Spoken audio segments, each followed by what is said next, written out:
Story time audio ബുക്സിലേക്ക് എല്ലാവർക്കും സ്വാഗതം. CV Nirmala എഴുതിയ മറുതീരം തേടി. ഗേറ്റിനരികെ കാർ വന്ന് നിൽക്കുന്നത് കണ്ട് നയോമി ജനലിൽ കൂടി നോക്കി. വിജയാനന്ദ് പറഞ്ഞയച്ച കാറാണോ? കാറിൻ്റെ ചില്ലിൽ താഴ്വര പക്ഷികൾ എന്നെഴുതിയ സ്റ്റിക്കർ ഒട്ടിച്ചിട്ടുണ്ട്. സീരിയലിൻ്റെ പേര് മാറ്റിയ വിവരം വിജയാനന്ദ് അറിഞ്ഞിരുന്നത് നയോമിക്ക് ഓർമ്മ വന്നു. അമ്മേ, അവൾ സൗദാമിനിയമ്മയെ വിളിച്ചു. എനിക്ക് പോകാനുള്ള കാർ വന്നു. സൗദാമിനിയമ്മ ഉടൻ നയോമിയുടെ റൂമിൻ്റെ വാതിൽക്കലെത്തി. അവരാണോന്ന് ശരിക്കും അന്വേഷിച്ചിട്ടേ കാറിൽ കയറാവൂ കേട്ടോ. ഇന്നാളത്തെ പോലെ അബദ്ധം പറ്റരുത്. അവർ തന്നെയാ. വിജയാനന്ദ സാർ എന്നെ വിളിച്ചിട്ടുണ്ടായിരുന്നു. എന്നാലും സൂക്ഷിക്കണം. എന്നാൽ ഞാൻ ഇറങ്ങൂ അമ്മേ. നിനക്ക് ഭക്ഷണം കഴിക്കണ്ടേ? കൃഷ്ണമ്മയും ഉദയഭാനുവും റെഡിയാകണ്ടേ? ലൊക്കേഷനിൽ ചെന്നിട്ട് കഴിച്ചോളാം. കൊണ്ടുപോകാനുള്ള ലഗേജ് അവൾ എടുത്ത് മുറിക്ക് പുറത്ത് വെച്ചു. അങ്കിളേ, ഉദയനങ്കിളേ, നയോമി വിളിച്ചു. ഉദയഭാനു അങ്ങോട്ട് വന്നു. റെഡിയായില്ലേ? പോകണ്ടേ? ഞാൻ വരണോ? അമ്മ വന്നാൽ പോരെ? പോരാ, ഉദയനങ്കിള് വരണം. മുത്തശ്ശി തൽക്കാലം വരണമെന്നില്ല. അമ്മ റെഡിയായിക്കൊണ്ടിരിക്കുകയാണല്ലോ. ഞാൻ പറഞ്ഞില്ലായിരുന്നോ എൻ്റെ കൂടെ വരണമെന്ന്? പോകാനൊരുങ്ങിയതല്ലേ മോളെ, ഇനി വേണ്ടെന്ന് പറയണ്ട, സൗദാമിനിയമ്മ പറഞ്ഞു. എന്തായാലും ഉദയനെങ്കിൽ വരണം. നയോമി ശടിച്ചു. അനിമോനോട് പറഞ്ഞോ? ഇല്ല, പറയാം. നയോമി അനിൽ ബാബുവിൻ്റെ ബെഡിനടുത്തെത്തി. പോകാനൊരുങ്ങി നിൽക്കുന്ന നയോമിയെ അനിൽ ബാബു അടിമുടി നോക്കി.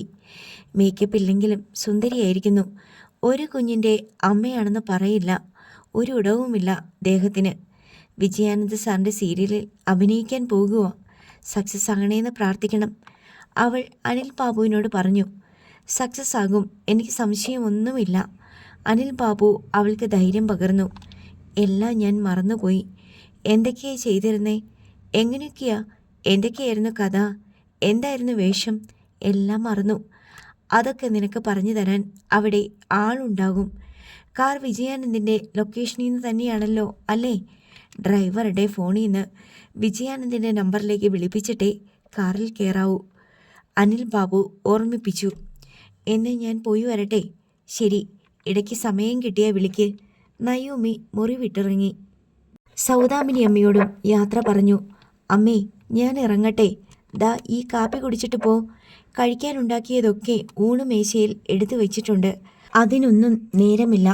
നയോമി സൗദാമിനി അമ്മയുടെ കയ്യിൽ നിന്ന് കാപ്പി ഗ്ലാസ് വാങ്ങി അത് മുഴുവൻ കുടിച്ചു തീർത്തു. ഗ്ലാസ് തിരികെ കൊടുത്തു. പോട്ടെ, ശരി, പോയിട്ട് വാ. പ്രാർത്ഥിച്ചേക്കണം. അതൊക്കെ എൻ്റെ മനസ്സിലുണ്ട്.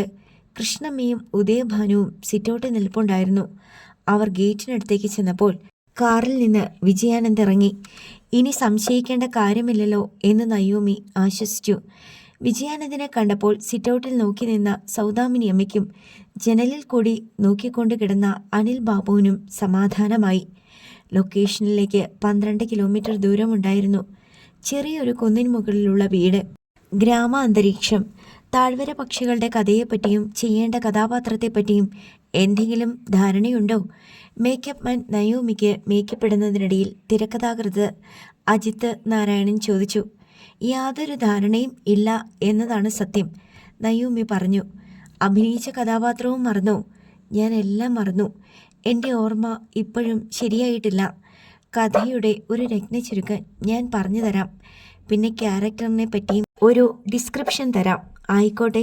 ശിശുപാലൻ ആ 1 ലൈൻ എടുത്തുകൊണ്ട് വരൂ, അജിത് നാരായണൻ അസോസിയേറ്റ് ഡയറക്ടറോട് നിർദ്ദേശിച്ചു. കൃഷ്ണമ്മ ലേഡി ആർട്ടിസ്റ്റുകളും അവരുടെ അമ്മമാരും കൂടിയിരിക്കുന്ന മുറിയിൽ ഇരുന്ന് പറയുകയായിരുന്നു. മഹേന്ദ്രൻ സാറിന് ഒട്ടും ഇഷ്ടമല്ല നയോമി ഈ സീരിയലിൽ അഭിനയിക്കുന്നത്. ഈ വർഷത്തെ നാഷണൽ അവാർഡ് കിട്ടേണ്ട ഹീറോയിൻ കൂതറ സീരിയലിൽ പോയി അഭിനയിക്കുന്നുവെന്നും പറഞ്ഞ് ഭയങ്കര വഴക്കായിരുന്നു. ആണോ? രവിപുരം തങ്കമണി മൂക്കത്ത് വിരൽ വെച്ചു. നയോമിക്ക് മനസ്സായിട്ടല്ല ഇതിൽ അഭിനയിക്കാൻ വന്നത്. വിജയാനന്ദ് വന്ന് കാല് പിടിച്ച് കരഞ്ഞു പറഞ്ഞു. നയോമി കൈവിട്ട സൂയിസൈഡ് ചെയ്ത് കളയുന്നു. നയോമിക്ക് എന്തോ ഒരു മനസ്സലിവ് തോന്നി. അവളെ കാണാതായപ്പോൾ ജയിലിൽ കിടക്കേണ്ടി വന്ന ആളല്ലേ? കൃഷ്ണമ്മ പറഞ്ഞുകൊണ്ടിരുന്നു. നയോമിയെ തട്ടിക്കൊണ്ടുപോയത് വിജയാനന്ദ് സാറാണെന്നല്ലേ ആദ്യമൊക്കെ എല്ലാവരും വിശ്വസിച്ചുകൊണ്ടിരുന്നത്? നടി സുവർണയുടെ അമ്മ ശാന്തകുമാരി പറഞ്ഞു. പക്ഷേ പിന്നീടല്ലേ മനസ്സിലായത് കുറേ ഗുണ്ടകളാണ് തട്ടിക്കൊണ്ടുപോയതെന്ന്. തമിഴ്നാട്ടിലോ മംഗലാപുരത്തോ കൊണ്ടുപോയി ഒരു ഫാം ഹൗസിലിട്ട് പീഡിപ്പിക്കുകയല്ലായിരുന്നോ? 10-16 ദിവസം ഏതാണ്ട് 200ഓളം പേര് പീഡിപ്പിച്ചെന്ന് നയോമി തന്നെ ഗൗതം ഘോഷിൻ്റെ അടുത്ത് സമ്മതിച്ചിട്ടുണ്ടത്രേ. നയോമിയുടെ അമ്മയായി സീരിയലിൽ അഭിനയിക്കുന്ന പ്രമീള പറഞ്ഞു. അത് കേട്ട് കൃഷ്ണമ്മയുടെ മുഖം കറുത്തു. അതൊക്കെ അവളുടെ ഓർമ്മക്കുറവ് കൊണ്ട് വെറുതെ പറഞ്ഞതാ. പിന്നെ ഗൗതം ഘോഷിൻ്റെ ശല്യം ഉണ്ടാകാതിരിക്കാൻ വേണ്ടിയിട്ട് കൃഷ്ണമ്മ വിശദീകരിച്ചു. അവളെ ഒരാശ്രമത്തിലോട്ടാണ് കൊണ്ടുപോയത്. ഭക്തി മാർഗത്തിലോട്ട് അവളെ കൊണ്ടുവരാനായിരുന്നു തട്ടിക്കൊണ്ടുപോയവരുടെ ഉദ്ദേശം. അവളെ കൊണ്ടുപോയിട്ട് ഒരു വെള്ളസാരി ഉടുപ്പിച്ചു. എന്നിട്ട് എന്നും പ്രാർത്ഥനയും ഭജനയും കീർത്തനവും ഒക്കെയായിരുന്നു. അവളെ ഒരു സ്വാമിനിയാക്കി മാറ്റണമെന്നായിരുന്നു അവരുടെ പ്ലാൻ. ഞാൻ ആദ്യമായിട്ട് കേൾക്കുക, കാണാൻ കൊള്ളാവുന്ന ഒരു പെണ്ണിനെ കുറേ മുട്ടാളന്മാരെ തട്ടിക്കൊണ്ടുപോയിട്ട് ഭക്തിമാർഗം പഠിപ്പിച്ചെന്ന് പ്രമീള പരിഹസിച്ചു. എന്നിട്ട് അവർക്ക് എന്ത് കിട്ടാനാ? അവർക്കോ എന്ത് കിട്ടാനാണെന്നോ? നയോമി സ്വാമിനിയായി കഴിഞ്ഞാൽ ആശ്രമക്കാർ അത് വെച്ച് ഭയങ്കര പരസ്യം ചെയ്യും. പ്രശസ്ത സിനിമാ നടി നയോമി സ്വാമിനിയായ ആശ്രമം, അങ്ങോട്ട് ഭക്തജനങ്ങൾ ഒഴുകും. കോടിക്കണക്കിന് രൂപയുടെ വരുമാനവും ഉണ്ടാകും. അവരെന്താ തീരെ ബുദ്ധിയില്ലാത്തവരാണോ? കൃഷ്ണമ്മ തർക്കിച്ചു. പിന്നെ നയോമി സ്വാമിനിയായാൽ ഭക്തജനങ്ങൾ ഒഴുകിച്ചെല്ലും. കിഴക്കൻ മലയിൽ ഉരുൾപൊട്ടലുണ്ടായ കുറേ പേര് ഒഴുകിയേക്കും, അല്ലെങ്കിൽ സുനാമി വരണം. ശാന്തകുമാരി പരിഹസിച്ചു. നിങ്ങളാരും അവളുടെ വില കുറച്ച് കാണണ്ട. ജോഷി സാറും കമൽ സാറും നയോമിയെ നായികയാക്കി വെച്ച് പടം ചെയ്യാൻ പോണു. ആ വിവരം നിങ്ങൾക്കറിയാമോ? ദന്തഗോപുരം തമിഴിലോട്ട് റീമേക്ക് ചെയ്യാൻ പോകുക. തമിഴിലും നയോമി തന്നെയാണ് ഹീറോയിൻ, അതും ധനുഷിൻ്റെ നായികയായിട്ട്. തമിഴിൽ ഹിറ്റായാൽ പിന്നെ അവൾക്ക് ഒന്നും നോക്കാനില്ല. ശ്രീദേവിയെ പോലെ ഹേമമാലിനിയെ പോലെ അവൾ ഹിന്ദിയിലേക്കും പോകും. അതിനുള്ള ടാലൻറ്റും സൗന്ദര്യവും ഉണ്ടെന്നും മഹേന്ദ്രൻ സാർ എപ്പോഴും പറയും. കൃഷ്ണമ്മ വിശദീകരിച്ചു. എന്നിട്ട് കൂട്ടിച്ചേർത്തു, കമലഹാസൻ്റെ നായികയായിട്ട് ഒരു പടമെങ്കിലും ചെയ്യണമെന്ന നയോമിയുടെ ഏറ്റവും വലിയ ആഗ്രഹം. അത് കേട്ട് പ്രമീള പൊട്ടിച്ചിരിച്ചു. മറ്റുള്ളവരും ചിരിയിൽ പങ്കുചേർന്നു. മേക്കപ്പ് കഴിഞ്ഞ് നയോമി അങ്ങോട്ട് വരുന്നുണ്ടായിരുന്നു. എല്ലാവരും ചിരിക്കുന്നത് കണ്ട് അവൾ ചോദിച്ചു, എന്താ ഇത്ര വലിയ തമാശ? കമലഹാസൻ്റെ കൂടെ പടം ചെയ്യാൻ പോവുകയാണോ നീ ഹീറോയിനായിട്ട്? ആര് പറഞ്ഞു? കൃഷ്ണമ്മ ചേച്ചി, നിന്നെ തട്ടിക്കൊണ്ടു പോയവർ നിനക്ക് ചുറ്റും ഇരുന്ന് ഭജനയും കീർത്തനവും പാടുകയായിരുന്നത്രേ. നിന്നെ സ്വാമിനിയാക്കാൻ വേണ്ടി നുള്ളി നോവിച്ചിട്ടില്ലെന്നാ കൃഷ്ണമ്മ ചേച്ചി പറയണേ. നയോമി കൃഷ്ണമ്മയെ നോക്കി മുഖം വീർപ്പിച്ചിരിക്കുകയാണ്. നിന്നെ കമൽ സാറും ജോഷി സാറും വിളിച്ചിരുന്നോ അവരുടെ പടത്തിൽ ഹീറോയിനായിട്ട്? ശാന്തകുമാരി ചോദിച്ചു. ഞങ്ങൾ പലതരം തള്ളുകാരെ കണ്ടിട്ടുണ്ട്, എന്നാലും സൂപ്പർ ഹെവി വെയ്റ്റ് തള്ള് ഇതാദ്യമായിട്ടാണ് കാണുന്നേ. പ്രമീള ചിരിച്ചുകൊണ്ട് പറഞ്ഞു. ഞാൻ നിങ്ങളോടെല്ലാം അനുഗ്രഹം വാങ്ങാൻ വേണ്ടി വന്നതാ. അഭിനയം എന്താണെന്ന് എനിക്കറിയില്ല. എന്തെങ്കിലും അറിയാമായിരുന്നെങ്കിൽ തന്നെ അതെല്ലാം മറന്നുപോയി. എല്ലാവരും അനുഗ്രഹിക്കണം. നയോമി തൊഴുകൈയോടെ പറഞ്ഞു. എനിക്കറിയാത്തത് പറഞ്ഞു തരണം, തെറ്റുകൾ തിരുത്തി തരണം. എന്നെ ഒരു തുടക്കക്കാരിയായിട്ട് കണ്ട് എല്ലാ പ്രോത്സാഹനവും തരണം. പരിഹാസവും ചിരിയും എല്ലാം നിലച്ചു. എല്ലാവരും അനുകമ്പയോടെ അവളെ നോക്കി. കൂട്ടത്തിൽ പ്രായം കൂടിയ കലാകാരിയായ പന്തളം സുലോചനയുടെ പാദം തൊട്ട് നമസ്കരിക്കുകയും ചെയ്തു നയോമി. സുലോചന തലയിൽ കൈവച്ച് അവളെ അനുഗ്രഹിച്ചു. എളിമയാണ് ഒരു കലാകാരിക്ക് വേണ്ടത് ഏറ്റവും വലിയ സിദ്ധി. അതുണ്ടെങ്കിൽ ബാക്കിയെല്ലാം താനേ വന്നു ചേരും. അതില്ലാത്തവളാണെങ്കിൽ ഉള്ള കഴിവുകൾ കൂടി ദ്രവിച്ചു പോവുകയും ചെയ്യും. എല്ലാവരും അകമഴിഞ്ഞ അനുഗ്രഹാശിസുകളോടെയാണ് നയോമിയെ ക്യാമറയ്ക്ക് മുന്നിലേക്ക് പറഞ്ഞയച്ചത്. കഥയെപ്പറ്റിയും കഥാപാത്രത്തെപ്പറ്റിയും നയോമിക്ക് ഒരു ഏകദേശ ധാരണ കിട്ടിക്കഴിഞ്ഞിരുന്നു. അവൾ സംവിധായകൻ്റെ പാദം തൊട്ട് വന്നിച്ചു. ക്യാമറയെയും വണങ്ങി. സംവിധായകൻ ആദ്യ ഷോട്ട് പറഞ്ഞു കൊടുത്തു. സന്ദർഭം ഓർമ്മയുണ്ടല്ലോ? പണ്ട് പ്രണയിച്ചിരുന്ന ആളെ വർഷങ്ങൾക്ക് ശേഷം കാണുകയാണ്. നയോമി തലയാട്ടി. ഭർത്താവുണ്ട് കൂടെ. നമ്മുടെ ജീവൻ്റെ ജീവനായി കരുതിയിരുന്ന ആളാണ് കൺമുന്നിൽ. ആ ഫീലിങ്സ് മുഴുവൻ മുഖത്ത് വരണം. പക്ഷേ കൂടെയുള്ള ഭർത്താവിന് മനസ്സിലാവാനും പാടില്ല. എന്നാൽ മറ്റേയാൾക്ക് മനസ്സിലാകും. നല്ല കൈയടക്കത്തോടെ ചെയ്യേണ്ടതാ, വിജയാനന്ദ് വിശദീകരിച്ചു. നോക്കാം സാർ, ഒരു റിഹേഴ്സൽ നോക്കാം. ശരി സാർ. ടച്ചപ്പ്. വിജയാനന്ദ് തെല്ലുറക്കെ വിളിച്ചു. മേക്കപ്പ് അസിസ്റ്റൻ്റ് ഓടി വന്നു. നയോമയുടെ മുഖം ടച്ചപ്പ് ചെയ്ത് ഒന്നുകൂടെ മിനുക്കി. അതിനിടയിൽ വിജയാനന്ദ് പറഞ്ഞു, ഭർത്താവ് പരിചയപ്പെടുത്തി കഴിഞ്ഞു. ഇദ്ദേഹമാണ് എൻ്റെ പുതിയ ബിസിനസ് പാർട്ട്ണർ. പേര് സന്തോഷ് മാധവൻ. സന്തോഷ് മാധവനും വർഷങ്ങൾക്ക് ശേഷം കാണുകയാണ്. നയോമിയുടെ കണ്ണിൽ ആദ്യത്തെ തിരിച്ചറിയലിൻ്റെ ഞെട്ടലുണ്ടല്ലോ. അതൊരു സെക്കൻഡ് നേരം മാത്രം. അടുത്ത സെക്കൻഡിൽ ആദ്യമായിട്ട് അയാളെ കാണുന്ന ഭാവം വരണം. Hi, glad to meet you. പിന്നെ ഷെയ്ക്ക് ഹാൻഡ് കൊടുക്കുമ്പോൾ മനസ്സിലൊരു നടുക്കമുണ്ട്, ഒരു നോട്ടമുണ്ട്. അതിൽ പഴയകാല പ്രണയത്തിൻ്റെ തീവ്രത മുഴുവൻ പ്രതിഫലിക്കണം. അടുത്ത നിമിഷം വെറും പരിചയപ്പെടലിൻ്റെ പുഞ്ചിരി. Okay sir. ഒരു തവണ റിഹേഴ്സൽ എടുത്തു, ശരിയായില്ല. വീണ്ടും എടുത്തു, എന്നിട്ടും ശരിയായില്ല. ഒടുവിൽ ക്യാമറാമാൻ പറഞ്ഞു, ഒരു ടേക്ക് നോക്കാം സാർ, ചിലപ്പോൾ ശരിയാകും. Naomi ready. നമ്മൾ ടേക്ക് പോവുകയാ. ഇതൊക്കെ താൻ ഈസിയായിട്ട് ചെയ്തുകൊണ്ടിരുന്നതാ. ഞാൻ മറന്നതായിരിക്കും സാർ. അഭിനയം മറക്കാനോ? ഒരാൾ നീന്തൽ പഠിച്ചാൽ എന്തെങ്കിലും മറന്നു പോകുമോ? ഡ്രൈവിംഗ് പഠിച്ചാൽ മറന്നു പോകൂ. ട്രൈ ചെയ്യാം സാർ. Lights on. ക്യാമറാമാൻ വിളിച്ചു പറഞ്ഞു. ലൈറ്റുകൾ തെളിഞ്ഞു. ക്യാമറ സ്റ്റാർട്ട് ചെയ്തിട്ട് ക്യാമറാമാൻ പറഞ്ഞു, സർ റോളിംഗ് ആക്ഷൻ. വിജയാനന്ദ് ആജ്ഞ നൽകി. ഇതുവരെ അയാൾ പ്രൊഡ്യൂസർ മാത്രമായിരുന്നു. ഇതോടെ സംവിധായകൻ്റെ കുപ്പായം അണിയുകയാണ്. ഒരു സംവിധായകനെ വെച്ച് അയാളുടെ പ്രതിഫലം കൂടി കൊടുക്കാൻ നിവർത്തിയില്ല. Glad to meet you mister Santhosh Madhavan. Associate director script നോക്കി വായിച്ചു കൊടുത്തു. Glad to meet you mister Santhosh Madhavan. Naomi അത് ഏറ്റു പറഞ്ഞു. കട്ട്. വിജയാനന്ദ് ക്യാമറ നിർത്തിച്ചു. ഇങ്ങനെ മരം പോലെ നിന്ന് പറഞ്ഞാൽ പോരാ, മുഖത്ത് ഫീലിങ്സ് വരട്ടെ. എല്ലാം വിശദമായിട്ട് പറഞ്ഞു തന്നതല്ലേ? Okay sir. നയോമിക്ക് നാണക്കേട് തോന്നി. എത്രയോ പേരുടെ മുൻപിൽ വെച്ചാണ്. ഒരു തവണ കൂടി ടേക്ക് ആവർത്തിച്ചു. ശരിയാകുന്നില്ല. ഇങ്ങനെ 4-5 തവണ ടേക്ക് എടുത്തു നോക്കി. ഒടുവിൽ വിജയാനന്ദ് ഭീതിയോടെ ഒരു സത്യം തിരിച്ചറിഞ്ഞു. ഇവൾക്ക് അഭിനയിക്കാൻ അറിയില്ല. വിജയാനന്ദ് നയോമിയെ മുകൾ നിലയിലെ ഒരു മുറിയിലേക്ക് വിളിച്ചുകൊണ്ടുപോയി.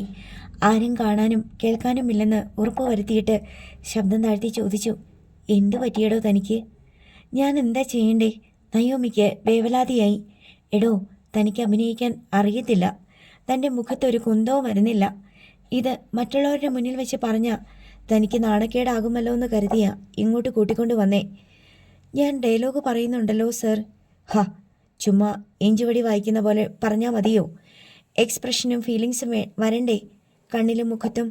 അതുമാത്രമല്ല, തൻ്റെ ബോഡി ലാംഗ്വേജ് വലിച്ചു കെട്ടിയ കയറിന് മീതെ കയറി നിൽക്കുന്ന പോലെയാ. ഡയലോഗ് പറയുമ്പോൾ ഒരു ടൈമിംഗ് ഒക്കെ വേണ്ടേ? എന്തിനാ തലയാട്ടുന്നേ?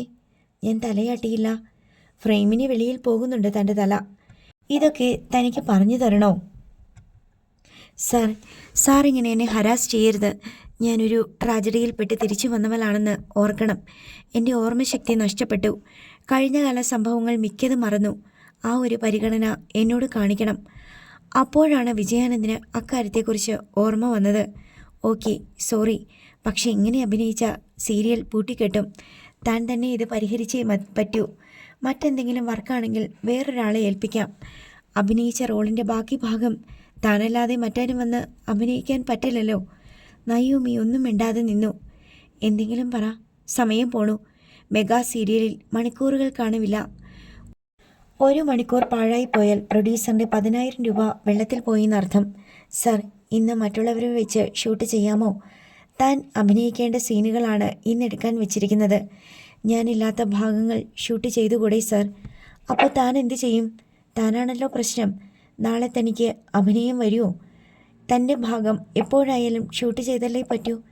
ഞാൻ വീട്ടിൽ പോയി ഒന്ന് ട്രൈ ചെയ്ത് നോക്കാം. അതൊന്നും ശരിയാവില്ല. താനൊരു കാര്യം ചെയ്യ്.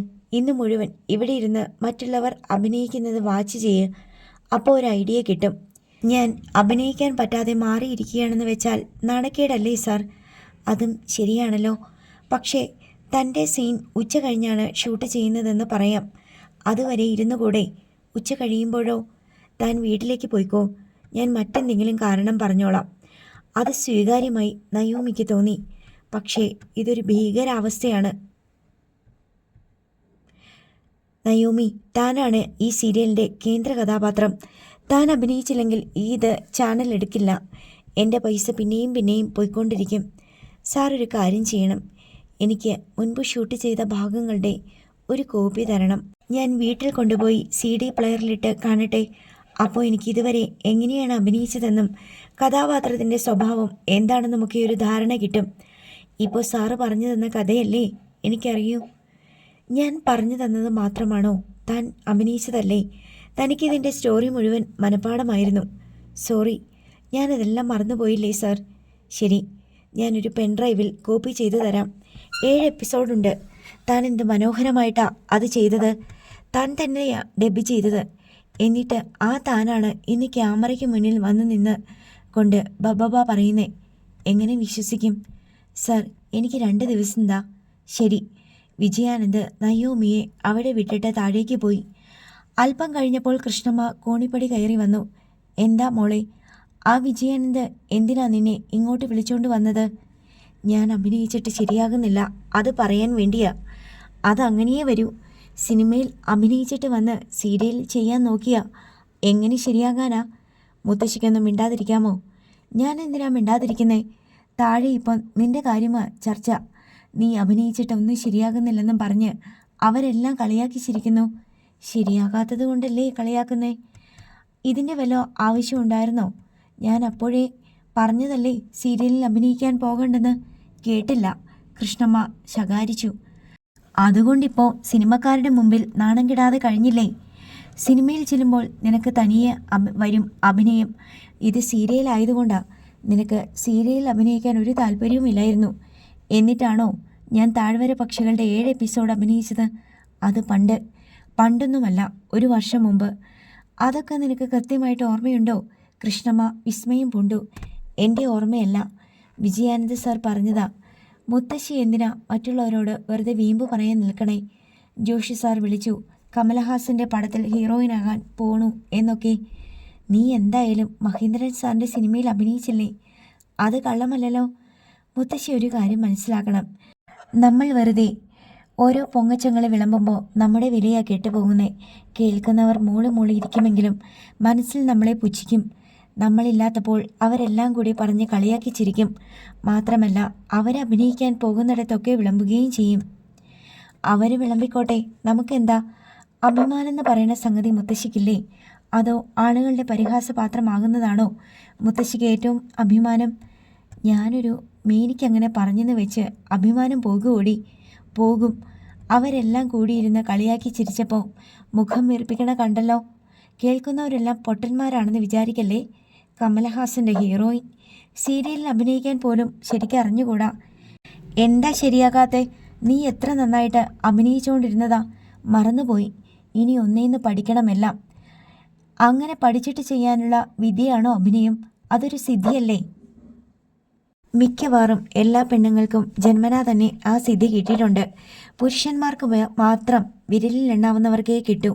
കൃഷ്ണമ്മ നയോമിയെ സൂക്ഷിച്ചു നോക്കി. ഇവൾ എവിടെ നിന്ന് പഠിച്ചിട്ടാണ് ഇതൊക്കെ പറയുന്നത്?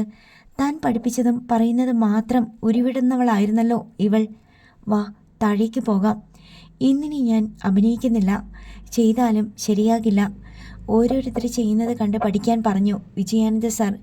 നീ വല്ലവളും ചെയ്യുന്നത് കണ്ടു പഠിക്കാനോ? നിനക്കെന്താ ഭ്രാന്തുണ്ടോ? അവളുമാര് വേണമെങ്കിൽ നീ ചെയ്യുന്നത് കണ്ട് പഠിക്കട്ടെ. മഹേന്ദ്രൻ സാറിൻ്റെ സിനിമയിലെ നായികയായ നീ, നാളത്തെ സൂപ്പർ സ്റ്റാർ ആകാൻ പോകുന്ന നീ, വിജയാനന്ദിൻ്റെ സീരിയൽ ഷൂട്ട് കണ്ടിട്ട് എന്തോന്ന് പഠിക്കാനാ? വിഡ്ഢിത്തരം പറയുന്നതിനും ഒരു അതിരില്ലേ? അതിന് ഒരതിരും ഇല്ലെന്നുള്ളതിന് മുത്തശ്ശി തന്നെയാ ഒന്നാമത്തെ തെളിവ്. വാ, താഴോട്ടിറങ്ങി വാ. നയോമി മുൻപേ പടികളിറങ്ങി. താഴത്തെ ഫ്ലോറിൽ ഷൂട്ടിംഗ് തുടങ്ങിയിരുന്നു. നയോമിക്ക് സൗകര്യമായി കാണാൻ പാകത്തിൽ വിജയാനന്ദ് ഒരു ഇരിപ്പിടം സജ്ജീകരിച്ചു കൊടുത്തു. നയോമി അവിടെ ഇരുന്ന് അഭിനേതാക്കളുടെ ശരീരഭാഷയും മുഖത്ത് വരുന്ന ഭാവഭേദങ്ങളും ഡയലോഗ് പറയുമ്പോഴത്തെ വാക്കുകളുടെ ഊന്നലും താളവും എല്ലാം സൂക്ഷ്മമായി നിരീക്ഷിച്ചു. ഉച്ചയോടുകൂടി നയോമിക്ക് പൈലറ്റ് എപ്പിസോഡുകളുടെ പെൻഡ്രൈവ് കിട്ടി. ഊണ് കഴിച്ച ശേഷം വിജയാനന്ദിനോട് യാത്ര പറഞ്ഞ് അവൾ കൃഷ്ണമ്മയോടൊപ്പം വീട്ടിലേക്ക് മടങ്ങി. അലമാരയിൽ വെച്ചിരുന്ന ലാപ്ടോപ്പ് എടുത്ത് നയോമി ചാർജ് ചെയ്യാൻ വെച്ചു. അതിൽ പെൻഡ്രൈവ് ഇട്ട് എപ്പിസോഡുകൾ കാണാമെന്നായിരുന്നു അവൾ വിചാരിച്ചത്. പക്ഷേ ലാപ്ടോപ്പ് ഓൺ ചെയ്തപ്പോൾ അതിൻ്റെ ഡ്രൈവുകൾ തുറക്കണമെങ്കിൽ പാസ്വേഡും വേണം എന്ന് മനസ്സിലായി. അവൾക്ക് പാസ്വേഡ് അറിയില്ല. കൃഷ്ണമ്മയോട് പാസ്വേഡ് അറിയാമോ എന്ന് തിരക്കി. കൃഷ്ണമ്മയ്ക്കും അറിയില്ല. നയോമി ഉദയഭാനുവിനെയും കൂട്ടി ടൗണിലേക്ക് പോയി.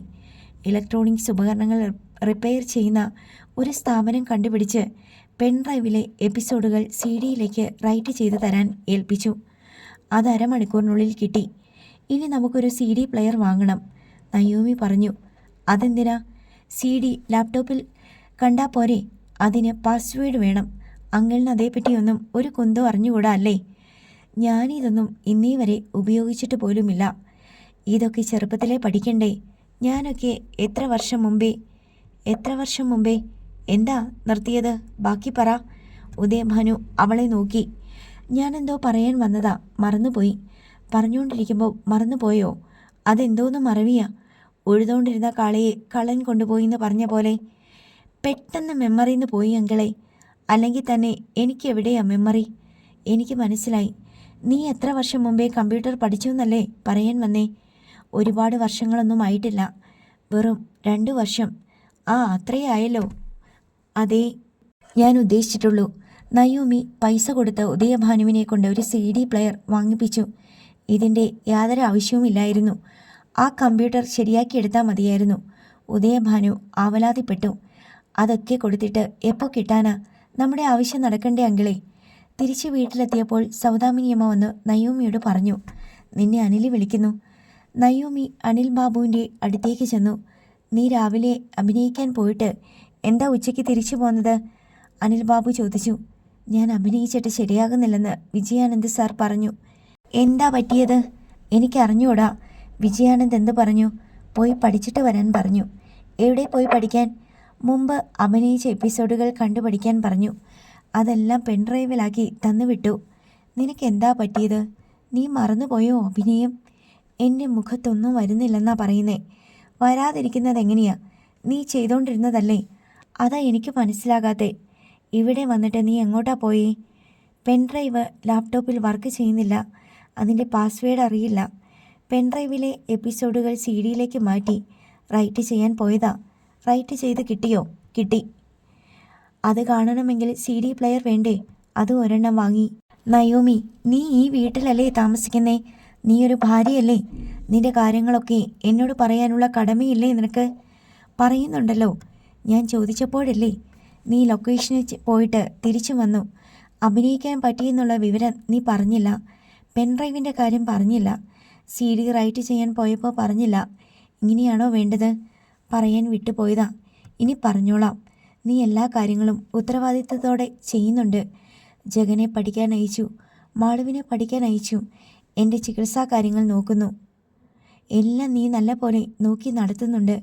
പക്ഷേ ഞാനുമായിട്ട് നിനക്കൊരു അടുപ്പമില്ലാത്ത പോലെയാ. ഒരു കമ്മ്യൂണിക്കേഷനുമില്ല എന്ന് മാത്രമല്ല, കഴിയുന്നത്ര അകന്ന് നിൽക്കുന്ന പോലെ തോന്നുന്നു.